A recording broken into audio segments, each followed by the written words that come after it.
لبیک یا حسین لبیک یا حسین۔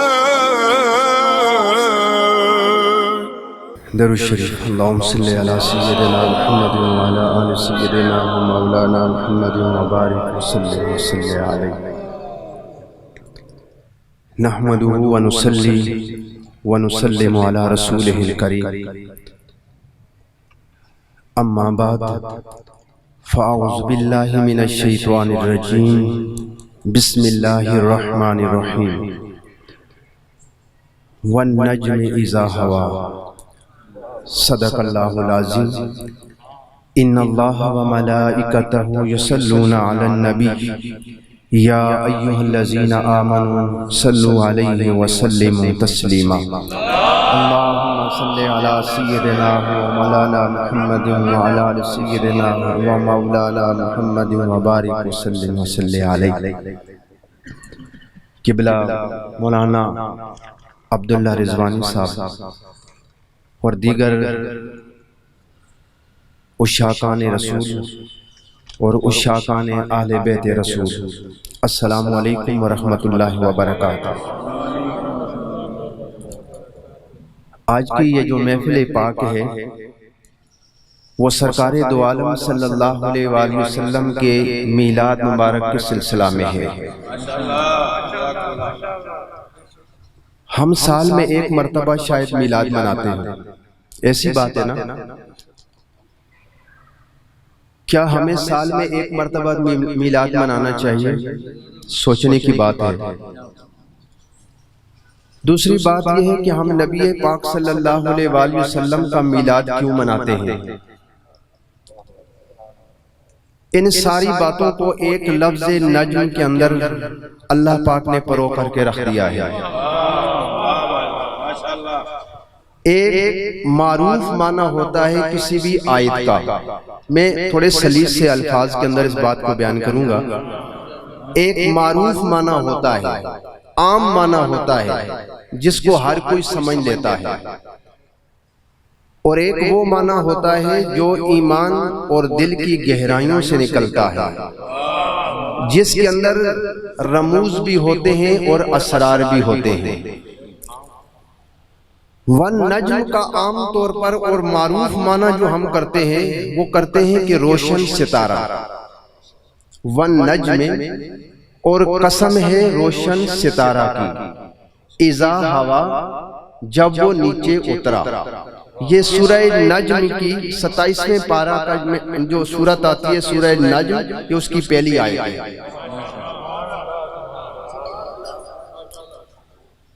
اب اس آیت کے اندر دو موضوع ہیں۔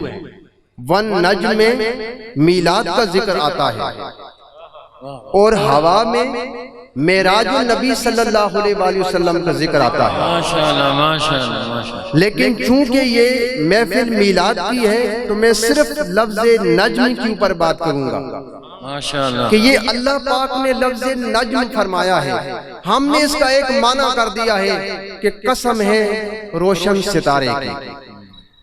لیکن آج میں یہاں معنی وہ بیان کروں گا جو حضرت امام جعفر صادق علیہ السلام نے بیان کیا۔ اللہم صلی علی محمد وآل محمد۔ امام جعفر صادق علیہ السلام نے جو اس کا معنی کیا ہے وہ فرماتے ہیں کہ والنجم سے مراد ذات پاک مصطفیٰ صلی اللہ علیہ وآلہ وسلم ہے۔ صلی علی محمد وآل محمد۔ والنجم سے کون سی ذات مراد ہے؟ ذات پاک مصطفیٰ صلی اللہ علیہ وآلہ وسلم مراد ہے۔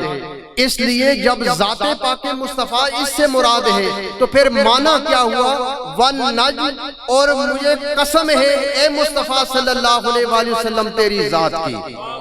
یہاں اللہ جو مستغنی علی القسم ہے، جس کو قسم اٹھانے کی ضرورت نہیں ہے، جب کبھی بھی وہ قسم اٹھاتا ہے یا اپنے محبوب کی قسم اٹھاتا ہے یا اپنے محبوب کے شہر مکہ کی قسم اٹھاتا ہے۔ سبحان اللہ۔ کہیں فرمایا لا اقسم بہذا البلد، مجھے شہر مکہ کی قسم، اے اللہ تو شہر مکہ کی قسم اس لیے کھاتا ہے کہ وہاں خانہ کعبہ ہے. فرمایا میں خانہ کعبہ کی قسم نہیں اٹھاتا ہوں. فرمایا وَأَنْتَ خِلٌّ بِهَذَا الْبَلَدِ، اس لیے کہ اس کے اندر تیری رہائش ہے، اس کے اندر تو رہنے والا ہے. اے محبوب مکہ کی گلیوں میں تو جب خرام ناز کرتا ہے مجھے اتنا پیارا لگتا ہے کہ میں رب ہو کر مستغنی علی القسم ہو کر بھی رب ہو کر تیری قسم اٹھانے کی فرمائش. سبحان اللہ، ماشاءاللہ ماشاءاللہ. اللہ اکبر یا رسول اللہ یا علی.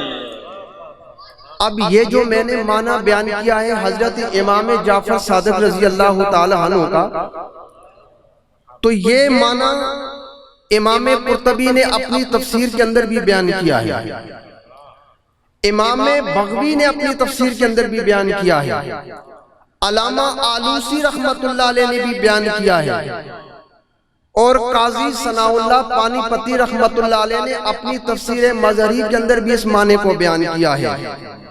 اور اس کے علاوہ بہت سارے ائمہ تفاسیر نے اس معنی کو اپنی اپنی تفسیر اور اپنی اپنی کتب کے اندر بیان کیا ہے.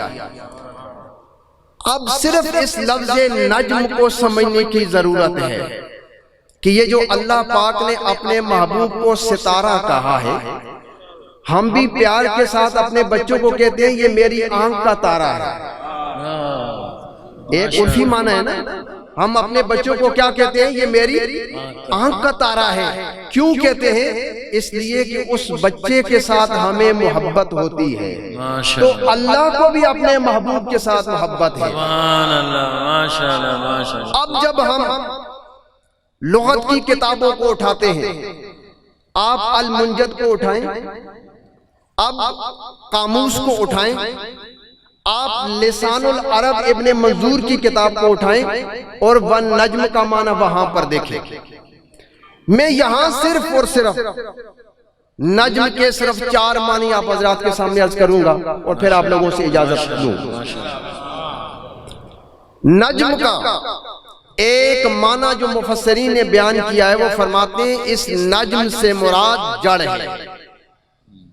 یہ درخت کے نیچے جو جڑ ہوتی ہے نا جس کو ہم روٹ کہتے ہیں، اس نجم سے مراد کیا ہے؟ جڑ ہے. تو یہاں فرمایا کہ والنجم کا ایک معنی جڑ بھی ہوتا ہے. اور لغات نے اہل لغات نے فرمایا کہ نجم کا ایک معنی گھاس بھی ہوتا ہے. سبحان اللہ. سورہ رحمان میں ہے نا والنجم والشجر یسجدان، یہاں اس کا ایک معنی گھاس بھی ہوگا، اور والنجم کا ایک معنی نبات بھی ہے. سبحان اللہ. جو چھوٹے چھوٹے پودے ہوتے ہیں جو اگتے ہیں، ایک معنی اس کا یہ بھی ہوتا ہے. اللہم صلی علی محمد. ماشاءاللہ. مولانا کی صحت و سلامتی کے لیے بآواز بلند صلوات. اللہم صلی علی محمد وآل محمد. ماشاءاللہ. بسم اللہ. اور نجم کا ایک معنی چشمہ یا دریا جس جگہ سے پھوٹ کر نکلتا ہے اس منبع کو بھی نجم کے نام سے تعبیر کیا جاتا ہے. تو یہ 4 معنی اہل لغات نے اپنی اپنی کتب کے اندر اس کو درج کیا ہے. ویسے تو اس کے اور بھی بہت سارے معنی ہیں. اب دیکھو درخت کا ایک تنا ہوتا ہے، درخت کی شاخیں ہوتی ہیں، درخت کے ساتھ پتے بھی لگتے ہیں، درخت کے ساتھ پھول بھی لگتے ہیں، درخت کے ساتھ پھل بھی لگتے ہیں. لیکن اللہ نے اپنے محبوب کو یہ نہیں کہا کہ تو تنے کی طرح ہے، یہ نہیں کہا کہ تو ٹہنیوں کی طرح ہے، شاخوں کی طرح ہے، یہ بھی نہیں کہا کہ تو پھول کی طرح ہے، یہ بھی نہیں کہا کہ تو پتوں کی طرح ہے، یہ بھی نہیں کہا تو پھلوں کی طرح ہے. اس لیے کہ جڑ پہلے ہوتی ہے، تنا اس کے بعد ہوتا ہے، شاخیں اس کے بعد ہوتی ہیں، پتے اس کے بعد ہوتے ہیں، پھول اس کے بعد ہوتے ہیں اور پھل اس کے بعد ہوتے ہیں. فرمایا محبوب تو اصل ہے، تو جڑ ہے، جب جڑ ہوگی اس کے ساتھ پودا لگے گا، پھر وہ درخت بنے گا، اس کا تنا ہوگا، اس کے ساتھ شاخیں ہوں گی، پھول لگیں گے اور پھل لگیں گے، یہ صدقہ ہے اس جڑ کا، اور اگر جڑ نہیں ہوگی تو درخت بھی نہیں ہوگا۔ ماشاءاللہ۔ اب اس کا ایک معنی جو مفسرین نے کیا ہے، فرماتے ہیں اس سے مراد گھاس بھی ہے، اس سے مراد کیا ہے؟ گھاس بھی ہے۔ اب دیکھو جب گھاس کو تھوڑا سا آپ کسی کیاری میں لگا دو، اس کو پانی دیتے رہو تو وہ گھاس پھیلتی رہتی ہے، وہ گھاس کیا ہوتی ہے؟ پھیلتی رہتی ہے، یہاں تک کہ وہ جتنا بھی آپ کا ایریا ہوتا ہے وہ سارے کا سارا وہ گھاس جو اس کو کور کر لیتا ہے۔ تو فرمایا ہے محبوب تیری ذات اس گھاس کی طرح ہے، وہ اصل ہے کہ جس نے اپنے نور اور اپنے فیضان سے اس پوری کائنات کو گھیر لیا ہے۔ اور فرمایا کہ اس کا ایک معنی جو چشمہ اور دریا جہاں سے پھوٹ کر نکلتا ہے، فرمایا محبوب تیرے فیضان جو ہے وہ اس پوری کائنات کو فیض پہنچا رہا ہے اور قیامت تک کے لیے فیض پہنچاتا رہے گا، ماشاءاللہ ماشاءاللہ، اس لیے کہ تیری ذات اصل ہے۔ اب آخر پہ ایک حدیث مقدسہ آپ حضرات کے سامنے عرض کرتا ہوں۔ یہ حدیث مقدسہ جو میں آپ حضرات کے سامنے عرض کر رہا ہوں، یہ حدیث مقدسہ حضرت امام عبد الرزاق ابو بکر بن حمام رحمت اللہ علیہ بیان فرماتے ہیں اپنی مصنف کے اندر،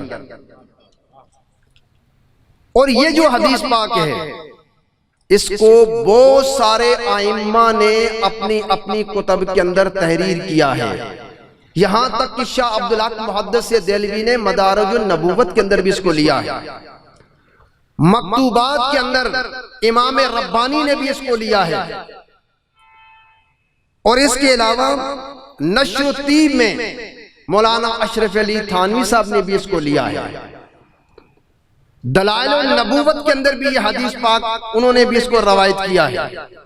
وہ فرماتے ہیں، اور اس جو حدیث کے جو راوی ہیں وہ حضرت جابر بن عبداللہ رضی اللہ تعالی عنہ ہیں۔ ماشاءاللہ ماشاءاللہ۔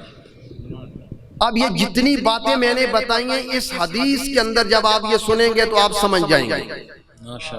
حضرت جابر رضی اللہ تعالی عنہ نے سوال کیا نبی پاک صلی اللہ علیہ وآلہ وسلم سے، وہ سوال کیا تھا؟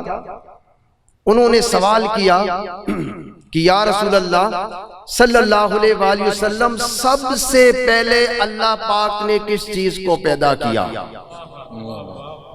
کتنا مشکل سوال ہے۔ کوئی ہم سے یہ سوال کرے کہ پاکستان میں سب سے پہلے کون آباد ہوا؟ کوئی ہم سے یہ سوال کرے کہ اس ملیر کینٹ کے اندر سب سے پہلے کون یہاں پر سکونت پذیر ہوا؟ ہم میں سے کوئی نہیں بتا سکتا ہے، لیکن اللہ کے نبی سے یہ سوال کیا جا رہا ہے، اور پوچھنے والا بھی اس بات کو جانتا ہے کہ نبی سے جو بھی سوال کیا جائے گا وہ ضرور جواب دے گا، اس لیے کہ ان ہوا الا وحی یوحی، نبی بات ہی وہی کرتا ہے جو اللہ پاک کی طرف سے وہی ہوتی ہے۔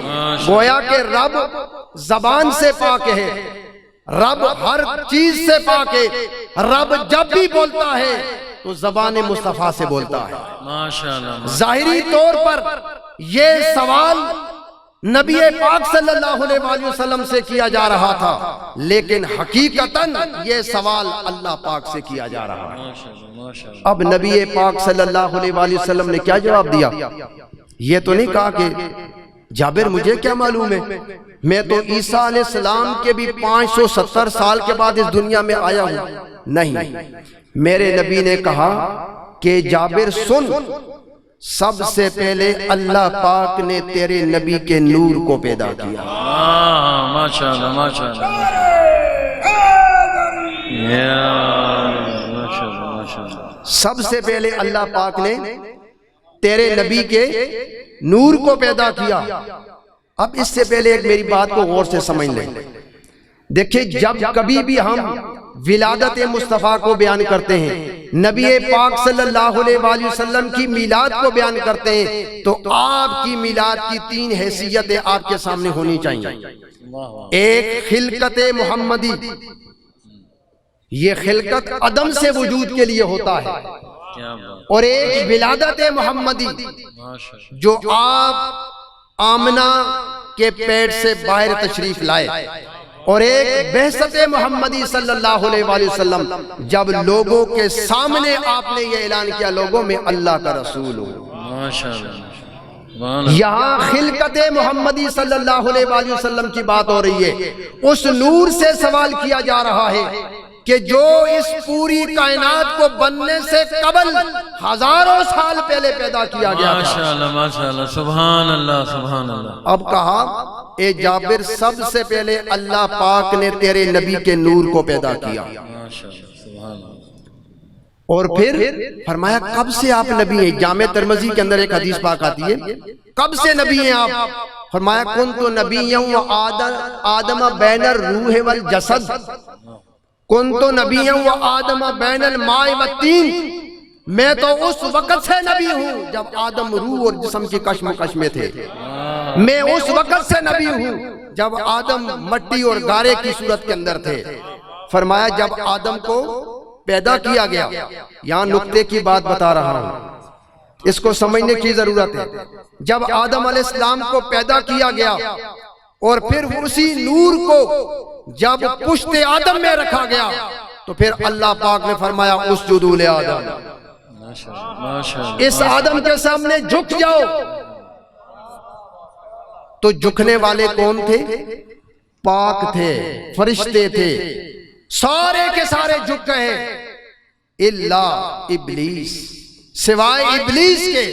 وہ کیوں نہیں جھکا؟ دو باتیں قرآن بیان کرتا ہے، ابا واستکبر، اس نے انکار کیا اور تکبر کیا۔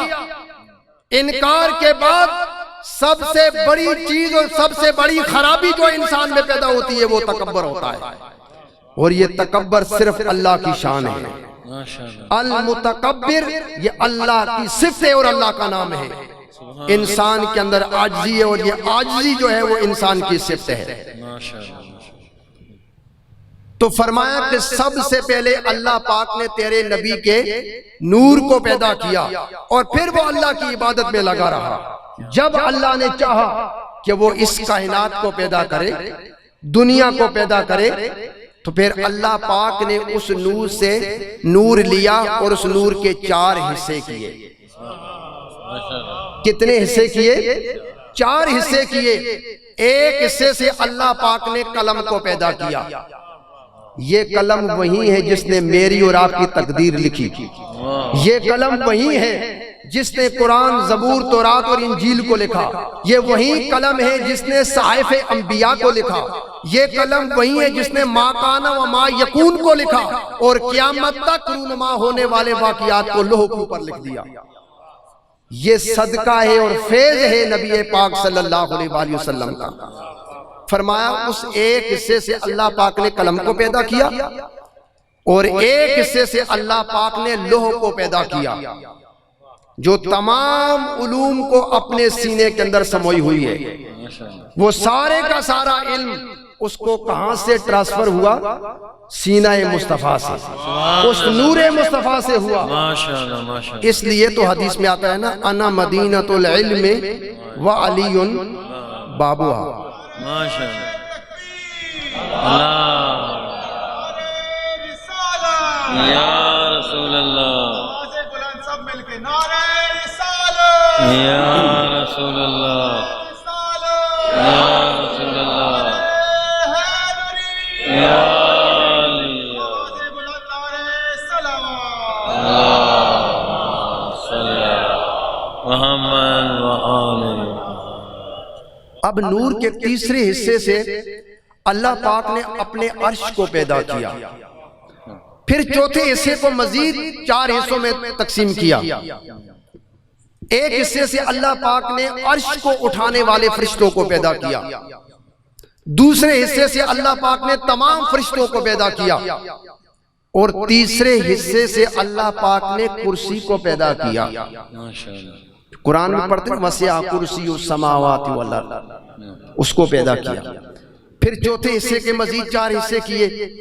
ایک حصے سے اللہ پاک نے زمین کو پیدا کیا، یہ جو ساتوں زمینیں اللہ پاک نے پیدا کی۔ ایک حصے سے اللہ پاک نے آسمانوں کو پیدا کیا، ایک حصے سے اللہ پاک نے جنت اور جہنم کو پیدا کیا۔ اب یہ ساری کی ساری چیزیں کس کی محتاج ہیں؟ نور مصطفیٰ کی محتاج ہیں۔ اب اگر ہم ان ساری چیزوں کو دیکھیں، اب اللہ پاک نے جو آسمانوں کو پیدا کیا تو آسمانوں کے اوپر سورج بھی ہے، چاند بھی ہے، ستارے بھی ہیں۔ سورج کا کام کیا ہے؟ تپش دینا، حرارت دینا، اور اگر یہ نور والا سورج نہ ہو، نبی کے فیض والا سورج نہ ہو، یہ پوری کائنات منجمد ہو جائے اور برف کے اندر ڈھک جائے۔ یہ نور مصطفیٰ کا صدقہ ہے۔ اور اگر یہ چاند اور یہ چاند کی روشنی نہ ہو، کسی بھی پھل کے اندر مٹھاس پیدا نہ ہو۔ یہ چاند کی روشنی سے پھلوں کے اندر اور فصلوں کے اندر مٹھاس پیدا ہوتی ہے، اور یہ مٹھاس نور مصطفیٰ کا فیض ہے۔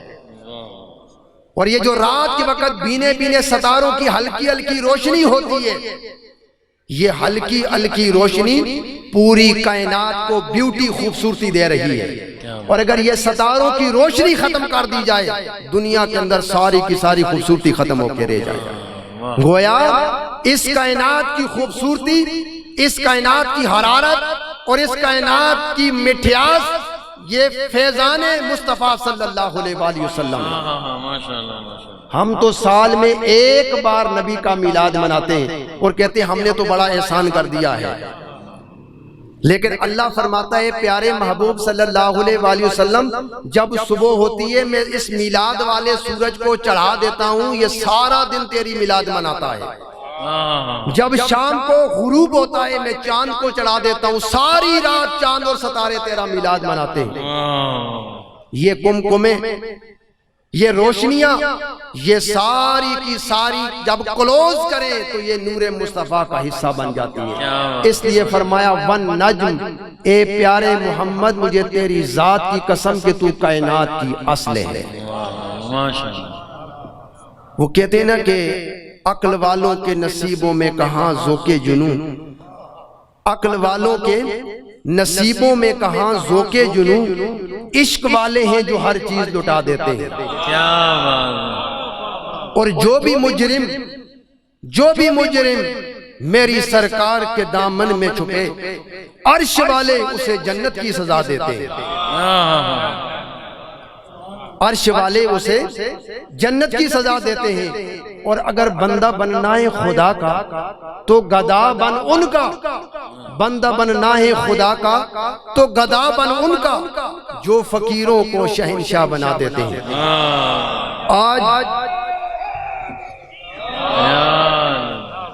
آج اگر ہم دامن مصطفیٰ سے وابستہ ہو جائیں تو ہمارے درمیان یہ چھوٹے موٹے اختلافات خود بخود ختم ہو جاتے ہیں۔ میرے اور آپ کے نبی نے آ کر لوگوں کے دلوں کے اندر الفت ڈالی۔ حبشہ سے بلال آیا، صہیب روم سے آیا، اور جو بھی فیضان مصطفیٰ اور دامن مصطفیٰ سے وابستہ ہو گیا اس کو وہ مرتبہ اور مقام مل گیا جو دنیا کے کسی اور انسان کو نہیں ملا۔ تو نبی پاک صلی اللہ علیہ وآلہ وسلم کی میلاد کے سلسلے میں ہم یہاں پر سارے جمع ہوئے ہیں، تو نبی پاک صلی اللہ علیہ وآلہ وسلم نے ایک پیغام دیا ہے کہ وَاعْتَصِمُوا بِحَبْلِ اللَّهِ جَمِيعًا وَلَا تَفَرَّقُوا وَاذْكُرُوا نِعْمَةَ اللَّهِ عَلَيْكُمْ إِذْ كُنْتُمْ أَعْدَاءً فَأَلَّفَ بَيْنَ قُلُوبِكُمْ فَأَصْبَحْتُمْ بِنِعْمَتِهِ إِخْوَانًا، کہ لوگو اللہ کی اس رسی کو مضبوطی سے پکڑ لو، اس دین کو، اس قرآن کو مضبوطی کے ساتھ پکڑ لو، اس دامن مصطفیٰ سے وابستہ ہو جاؤ۔ جب تمہاری اپنی سوچ، تمہاری اپنی مرضی ختم ہو جائے گی اور تمہاری مرضی اللہ اور اللہ کے رسول والی ہو جائے گی تو خود بخود تمہارے اندر سے یہ قدورتیں، بغض، حسد نکل جائے گا، اور ہر مسلمان کلمہ گو دوسرے مسلمان کو اپنے سکے بھائی سے بڑھ کر پیار کرنے والا ہے۔ ماشاءاللہ، جزاک اللہ۔ دیدہ کور کو کیا نظر آئے کیا دیکھے، پس آنکھ والا تیرے جوبن کا تماشا دیکھے، اور کی محمد سے وفا تو نے تو ہم تیرے ہیں، یہ جہاں چیز ہے کیا لوح و قلم تیرے ہیں۔ اللہ پاک ہم سب کو ان میرے ٹوٹے پھوٹے الفاظ کے اوپر ہم سب کو عمل کرنے کی توفیق عطا فرمائے۔ اللہ تعالی ہم سب کا حامی و ناصر ہو، وما توفیقی الا اللہ۔ ماشاءاللہ۔